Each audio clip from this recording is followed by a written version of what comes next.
कोई काटे नहीं लोगों को।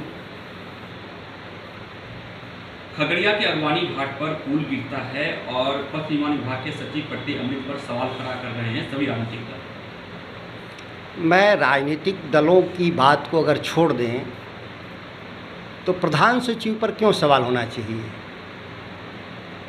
प्रधान सचिव इंजीनियर नहीं होता। इंजीनियर जो डिज़ाइन किए हैं या जो निर्माण में संलग्न लोग हैं उन पर यह आरोप जाता है। अब सवाल ये है कि सिस्टम का फेलियर पर, तो सिस्टम के फेलियर पर तो हम लोग का कहना ही है कि पूरे बिहार में निर्माण के क्षेत्र में हो भ्रष्टाचार इस कदर है व्याप्त कि दूसरी बार ये पुल गिरा। दूसरी बार, पहली बार भी गिरा था जब हमारी सरकार नहीं थी राष्ट्रीय जनता दल की, तब हमारे नेता, हमारे विपक्ष के नेता और हमारे आदरणीय तेजस्वी जी ने सवाल किया था और आज भी है सवाल।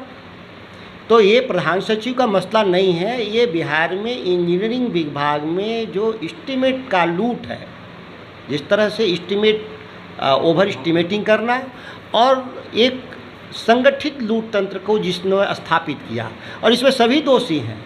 इसमें दोष किसी व्यक्ति पर क्यों चिन्हित किया जा रहा है? जो व्यक्ति इसमें दूर दूर तक उसका कोई रिश्ता नहीं है। अगर रिश्ता उनका है तो सभी लोग का फिर रिश्ता है, फिर मुख्यमंत्री का भी रिश्ता है।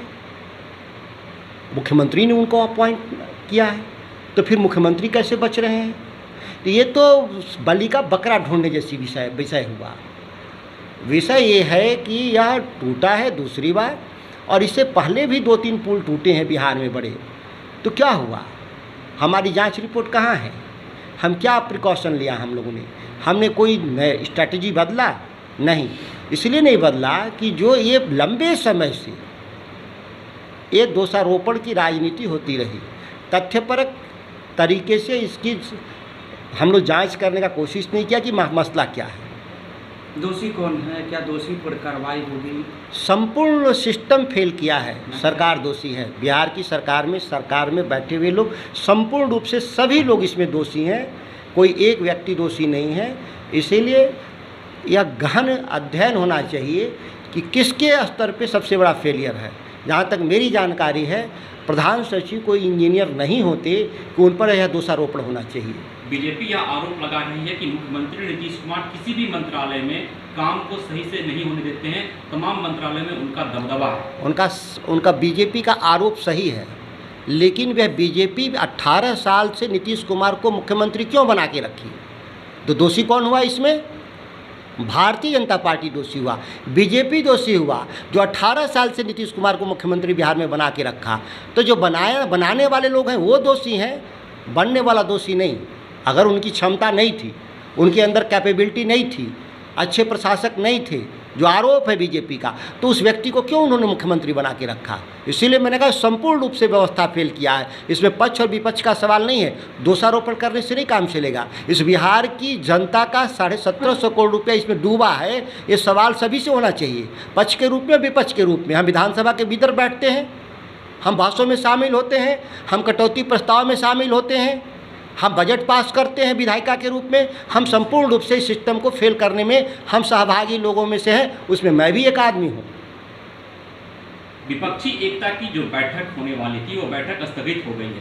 कांग्रेस अकेले पूरे हिंदुस्तान में 350 सीट पर चुनाव लड़ना चाहती है, तो क्या तमाम जो और पार्टियां हैं वो लगभग 200 सीट पर तैयार होगी चुनाव लड़ने को? कोई कांग्रेस की तरफ से अधिकृत बयान आया है कि हम 350 सीट पर चुनाव लड़ने जा रहे हैं? उनके नेता लगातार ये कहते रहते हैं। कौन नेता बयान दिया? ये मैंने देखा नहीं, इसीलिए मैं उसको सर्टिफाई करना चाहता हूँ कि कांग्रेस का कौन नेता बयान दिया है जो कि 350 सीट पर लड़ना चाहता है। कोई है बयान तो जिसको अधिक? नीतीश कुमार विपक्षी पार्टियों की एकजुट करने में लगे हुए थे। 12 जून को ये बैठक टल भी गई है, तो क्या नीतीश कुमार एकजुट कर पाएंगे विपक्ष? मैं अभी भी कह रहा हूँ कि सभी एकजुट हैं। नीतीश कुमार जी को अलग से कोई प्रयास करने की जरूरत नहीं। मेरे पहले से भी स्पष्ट मत थे कि कांग्रेस के नेतृत्व में विपक्ष एकजुट है। जो दल विपक्ष के एकजुटता से जो बाहर थे, जिसमें नीतीश कुमार की पार्टी भी थी, उनको शामिल होना है, कांग्रेस के नेतृत्व में शामिल हो जाना है। अनकंडीशनल जिसको बोलते हैं, इसमें कंडीशन लगाने की जरूरत नहीं है कि कौन प्रधानमंत्री बनेगा, गठबंधन का कौन नेतृत्व करेगा, ये कंडीशन लगाने की जरूरत नहीं है। और सभी को प्रयास करना होगा भारतीय जनता पार्टी के खिलाफ। उस प्रयास में नीतीश जी अगर कोई सहयोग देना चाहते हैं तो स्वागत है, अलग से प्रयास का कोई औचित्य नहीं। कांग्रेस ही विपक्ष की धुरी होगी और कांग्रेस के नेतृत्व में ही सभी लोगों को आगे बढ़ना होगा। सभी लोगों को अपनी महत्वाकांक्षाओं को, व्यक्तिगत महत्वाकांक्षाओं को त्यागना होगा। मुद्दों पर बहस होनी चाहिए कि किन मुद्दों पे हम चुनाव लड़ेंगे।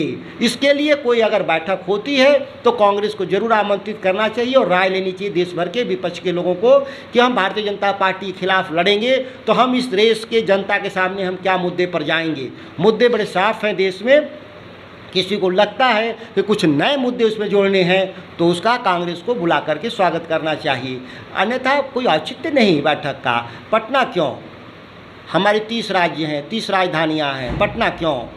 देश की राजधानी दिल्ली है, दिल्ली में बैठक होनी चाहिए, वहाँ पे सबको बुलाना चाहिए, कांग्रेस के नेतृत्व में बुलाना चाहिए और सभी लोग को अपनी राय व्यक्त करनी चाहिए। और उस राय के आधार पे जो मुद्दे उभर के आएंगे उन मुद्दों के आधार पे देश के सामने एक विकल्प के रूप में राजनीति खड़ा करना होगा। नहीं तो बिहार जैसा जो ये पुल ढा रहा है, सत्ता किसी की हो लेकिन पुल तो ढा रहे हैं।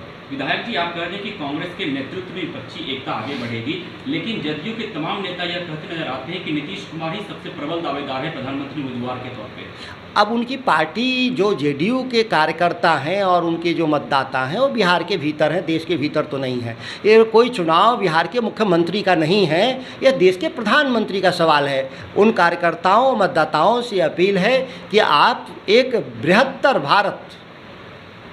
राजनीति के लिए अपने चंद महत्वाकांक्षाएं, जो छोटी महत्वाकांक्षाएं हैं उसको त्यागना चाहिए और एक नज़ीर पेश करना चाहिए देश में कि नहीं, हम विपक्षी एकता हम बिना शर्तों पे किए थे। आपको क्या लगता है नीतीश कुमार के अलावा कौन उम्मीदवार हो सकते? क्या नीतीश कुमार ही उम्मीदवार हैं?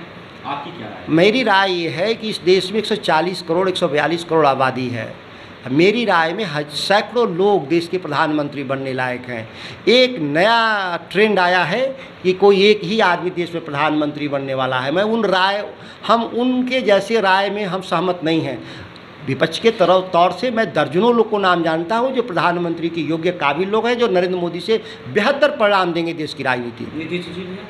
नीतीश जी भी उनमें से एक हैं।